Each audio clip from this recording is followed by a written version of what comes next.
Social media సమాజాన్ని వ్యక్తుల్ని తిట్టడానికి కాకుండా కన్స్ట్రక్టివ్ గా దాన్ని వాడండి. ఆ మీడియంస్ మన డిస్ట్రక్ట్ ఎలిమెంట్స్ మన డిస్ట్రక్టివ్ నేచర్ కు వాడుతున్నాం, డిస్ట్రక్షన్ వాడుతున్నాం, మన క్రియేటివ్ ఎనర్జీ అంతా. Social media is greatest tool. Social మీడియాని ఎంతవరకు వాడాలో అంతవరకే వాడండి. నలిగిపోతున్నారు, అది ఈ పొలిటికల్ రైవల్స్ కి ఏదో వెపన్ అయిపోతుంది. Social media has become a menace in a way. Let us be very very responsible. ముఖ్యమంత్రి గారు కూడా తెలియజేస్తాము,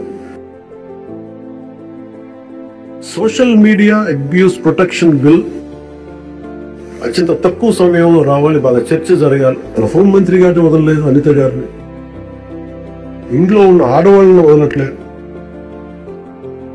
ఇది ఒక సైకలాజికల్ అబ్యూస్, ఒక పాసికంగా తయారయ్యాడు, సేడిస్టిక్ గా తయారయ్యాడు. దీని మీద మనందరం irrespective of difference of opinion, వేరే పొలిటికల్ పార్టీలు అయినొచ్చేమో కానీ ప్రజాస్వామ్యాన్ని కాపాడటం కోసం Andhra Pradesh should lead by example introducing social media abuse protection bill.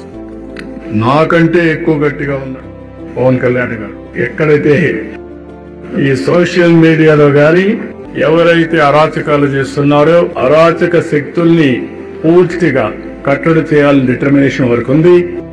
నేను ఒకటే, వారి ద్వారా మేమిద్దరం కూడా హామీ ఇస్తున్నాం, ప్రజలకు హామీ ఇస్తున్నాం, రాజీ పడం, సంఘ విద్రోహక శక్తుల్ని అరికడతాం. ఎవరైనా సోషల్ మీడియా ద్వారా ఏ ఆడబిడ్డని అవమానం చేసే విధంగా ప్రవర్తిస్తే అదే చివరి రోజు వాళ్ళు గుర్తుపెట్టుకోమని మరొక్కసారి హెచ్చరిస్తున్నా. గర్ల్ చైల్డ్ తాలూకు ప్రొటెక్షన్ చాలా ఎసెన్షియల్. అందుకని సోషల్ మీడియా యాక్ట్ కానీ ఇవన్నీ మాట్లాడాలని పొద్దున్న నిర్ణయించుకున్నాం. ఇది ఒకసారి మీ దృష్టికి తీసుకొస్తాం.